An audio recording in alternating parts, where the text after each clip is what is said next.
Hello everyone. So today in this video we are going to discuss section 10 of CPC, that is res sub judice. So in this very lecture we are going to discuss the meaning of res sub judice, the conditions where section 10 is being applied, and explanation given under section 10 and the object behind section 10, also the difference between the res judicata and res sub judice, some of the case laws and other provisions relating to stay of suits. So this all we are going to discuss in this very lecture. So res sub judice.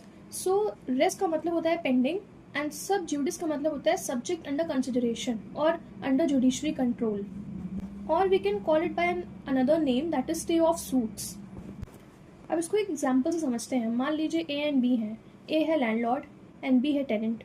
इन दोनों के बीच में चल रहा है suit court number A में, और ये suit जो है पेंडिंग है, मतलब कि ऑन कंसिडरेशन है. देन आफ्टर सम टाइम ए फिर से किसी और कोर्ट में जाता है और वो सेम सब्जेक्ट मैटर पे फिर से फाइल कर देता है अपना केस. तो यहाँ पे सेक्शन 10 का रोल प्ले होता है. दैट इज कि ये बार लगा देगा एक सूट पे, क्योंकि अगर पहले से एक कोर्ट में कोई सूट ऑलरेडी चल रहा है, इन कंसिडरेशन है, उस पर कॉग्निजेंस लिया जा रहा है, तो उसी सूट को आप दोबारा कोर्ट में जाकर अगर फाइल करेंगे तो it is total wastage of time of the court. Also multiplicity of proceedings भी हो जाएगी. इसीलिए सेक्शन 10 का प्रोविजन है जहाँ पे बार लगाया जाता है ऐसे सूट पे जो कि पेंडिंग है ऑलरेडी इन प्रीवियस कोर्ट. ये थी एक बात. अब हम समझते हैं इसके कंडीशंस कि सेक्शन 10 कब कब अप्लाई होता है. तो पहला कंडीशन हो गया that there must be two suits. First is former suit and second is subsequent suit. Second condition है that the matter in issue in subsequent suit must be directly and substantial in issue in previous suit. इसका मतलब क्या हुआ कि जो matter in issue है, मतलब कि मान लीजिए आपका मैटर रिलेटेड टू प्रॉपर्टी है या फिर आपका मैटर रिलेटेड टू मैरिज है, जो भी सिविल मैटर है फॉर एग्जांपल कोई भी, तो वो जो है उसका जो मैटर है वो directly and substantial in issue होना चाहिए प्रीवियस सूट में. मतलब पहले का जो सूट है फॉर्मर वाला एंड सब्सिक्वेंट सूट है, उन दोनों में मैटर्स शुड बी सेम. तीसरा कंडीशन है that there must be same parties. अगर ए और बी कोर्ट नंबर ए में थी तो कोर्ट नंबर बी में ए और बी ही होना चाहिए, तभी सेक्शन 10 अप्लाई करेगा. कंडीशन नंबर 4 वेरी इंपॉर्टेंट, कि जो प्रीवियस सूट है it should be pending in the same court in which subsequent suit is brought. मतलब जो सब्सिक्वेंट सूट जहाँ पे भेजा जा रहा है वो उसी कोर्ट में भेजा जाना चाहिए जहाँ पे वो पहले वाला सूट ऑलरेडी पेंडिंग कंडीशन में है, तब लगेगा सेक्शन 10. पांचवा कंडीशन क्या है कि सेम टाइटल होना चाहिए. मान लीजिए टाइटल से कि ए और बी थे, तो ए था लैंडलॉर्ड, बी था टेनेंट, तो सेकंड वाले सूट में भी ए लैंडलॉर्ड ही रहेगा, बी टेनेंट रहेगा. ऐसा नहीं हो सकता कि इसमें इंटरचेंज हो जाए, मतलब कि बी जो है बन जाए लैंडलॉर्ड या ए बन जाए टेनेंट. हमेशा जो टाइटल है वो सेम रहेगा in both the suits, farmer and subsequent. अब सिक्स्थ कंडीशन जो है वो ये है कि मान लीजिए एक सब्सिक्वेंट सूट है, उसमें कोई रिलीफ क्लेम कर रहे हैं पार्टीज, ठीक है, तो सेक्शन 10 के एप्लीकेशन के लिए जो प्रीवियस सूट का कोर्ट है जहाँ पे प्रीवियस सूट फाइल किया गया था उसके पास में जुरिस्डिक्शन होना चाहिए उस रिलीफ को ग्रांट करने के लिए जो कि सब्सिक्वेंट सूट में मांगा जा रहा है.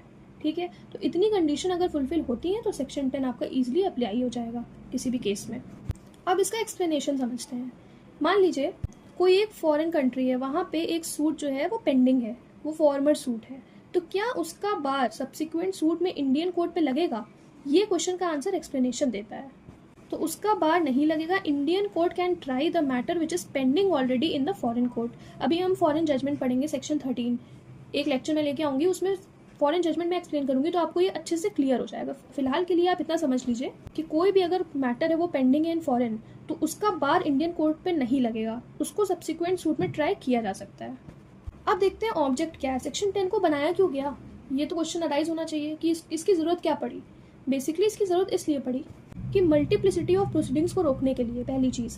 दूसरी चीज़ ये है कि मान लीजिए अगर दो सूट साथ साथ चलेंगे, पैरेलल लिटिगेशन चलेंगे साइमल्टेनियसली, तो वहाँ पे क्या होगा, सेम कोर्ट है, सेम पार्टीज़ हैं, अब दो कोर्ट में अलग अलग चल रहे हैं केस, दोनों का मैटर भी सेम है, दोनों की पार्टीज़ भी सेम है, तो वहाँ पे क्या है, वेस्टेज ऑफ टाइम है कोर्ट का, डिले इन जस्टिस हो जाएगा. डिले इन जस्टिस से मतलब क्या है कि सेम कॉज ऑफ एक्शन पे दो जगह सेम केस चल रहे हैं आपके, तो वहाँ पे जुडिशरी का भी टाइम वेस्ट, पार्टीज का भी टाइम वेस्ट, प्लस जो जस्टिस है वो भी डिले हो जाएगा. तो justice delay is justice denied.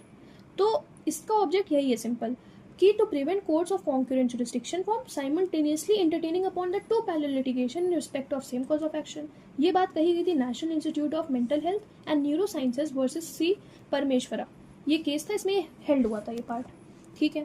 अब एक इंपॉर्टेंट बात जो अलग से इसमें ये है कि सेक्शन 10 जो है वो उसकी एप्लीकेबिलिटी सूट्स एंड अपील्स पे है, बट एप्लीकेशंस पे नहीं है।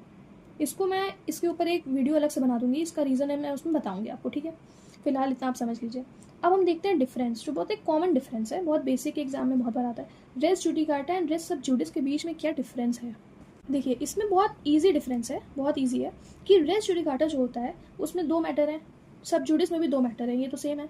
बस रेस जुडिकाटा में ये अंतर हो जाता है कि जो पहला मैटर है फॉर्मर सूट वो ऑलरेडी डिसाइडेड है, हर्ड एंड फाइनली डिसाइडेड, एडजुडिकेटेड। एडजुडिकेटेड का मतलब होता है heard and finally decided, already उस पर जजमेंट आ चुकी है। जबकि रेस सब जुडिस में जो पहला मैटर है फॉर्मल मैटर वो पेंडिंग है, ऑन कंसिडरेशन है, ठीक है। उस पर अभी कॉग्निजेंस लिया जा रहा है, उस पर अभी ट्रायल चल रहा है, वो होता है रेस सब जुडिस, ठीक। एक ये डिफरेंस हो गया। फिर उसके बाद रेस जुडिकेटा की एप्लीकेबिलिटी होती है ऐसे मैटर में जहाँ पे ऑलरेडी डिसीजन आ चुका है, जबकि रेस सब जुडिस में एप्लीकेबिलिटी होती है जहाँ पे डिसीजन पेंडिंग है। तो बस यही इसका डिफरेंस है, कॉमन डिफरेंस, बेसिक, बस। अब देखिए जो रेस सब जुडिस है ना, वो आप उसमें अगर बेरैक लैंग्वेज पढ़ेंगे तो उसमें लिखा है no court shall proceed with the trial. तो यहाँ पे आप इंस्टीट्यूट तो कर सकते हो सूट अंडर ऑर्डर 4, बट यहाँ पे ट्रायल के ऊपर बार लगाया गया है, ठीक है। मतलब ट्रायल के साथ में प्रोसीड नहीं किया जाएगा, भले ही आप सूट को इंस्टीट्यूट करके कोर्ट में लेते आओ।